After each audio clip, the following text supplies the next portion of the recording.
If you caught our video review of the DROID Turbo 2, you'll probably remember the fact that I said that the screen on this phone is extremely easy to scratch, but thankfully it's pretty easy to fix.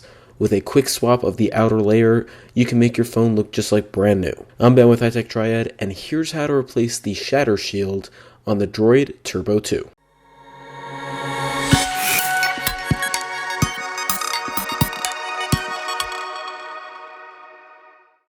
So the first thing you'll want to do is you want to take the phone. Obviously this one has already been scratched quite a bit, but we're going to go ahead and put that off to the side and take a look at what's in the actual box that comes with your Motorola Shattershield. So the first thing you'll see in the box is of course the Shattershield itself, and then further into the packaging you'll find a few accessories and the manual. So the accessories that you'll get is of course the Shattershield, the plastic tool for prying it off, the wet wipe, and the dry wipe. So we're going to go ahead and push everything off to the side except for the plastic tool. We're going to pull the phone back. First thing you need to do is power it off. Next, go ahead and take that plastic tool and insert the curved edge in between the power button and the Shattershield itself. Now this is what Motorola recommends that you do, and you'll need to spend a little bit of time to actually get things separated, but if you press down in between the power button and the Shattershield and move towards the corner, it should pry up the top of the Shattershield.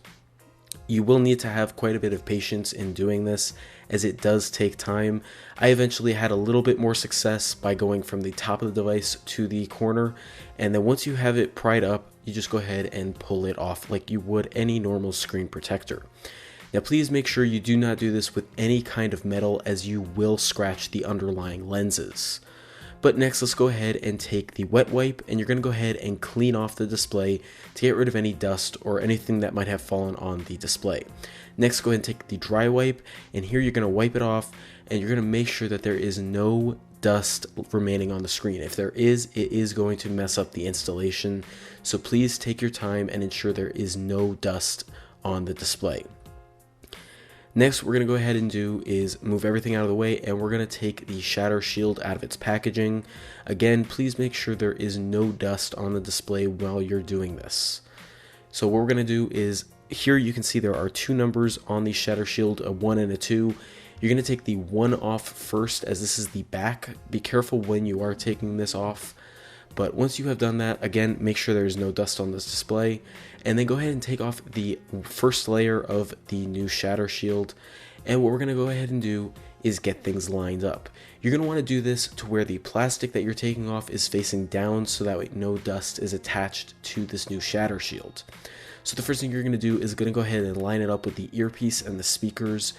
Now, one thing to note here is that once the Shattershield touches the display, you have to leave it there. You cannot do this again, so it is a one-time shot, so you do need to make sure that you get things lined up on the first try. So please take your time while doing this. You're going to line up with the earpiece first and then the speakers. So go ahead and do that, and once you have and everything is lined up perfectly, go ahead and start taking out the bubbles. I went ahead and went around the edges very lightly, and then I went ahead and started taking out the smaller and bigger bubbles in between the display. Take your time doing this, get out anything big, and then once you have taken out most of the big bubbles, you can take the plastic tool, if you have not taken off the second layer, and take out some of the other bubbles. Obviously you will miss some, and if you do, don't worry about it. They should come out within 24 to 48 hours. So once you've done all this, you basically have a brand new screen for your device. Again, some of the bubbles will remain, but they should come out within 24 to 48 hours, and a full seal should occur in that time period. So it's going to go ahead and do it for this video. If you guys enjoyed it, please be sure to give it a like, and as always, subscribe for more videos coming soon. Be sure to also check out our full review of the DROID Turbo 2, link down below. And if you're in need of a Shattershield for your DROID Turbo 2, I've left links to buy it from Motorola and Amazon down below. As always, a huge thank you for watching this video, and we'll catch you in the next one.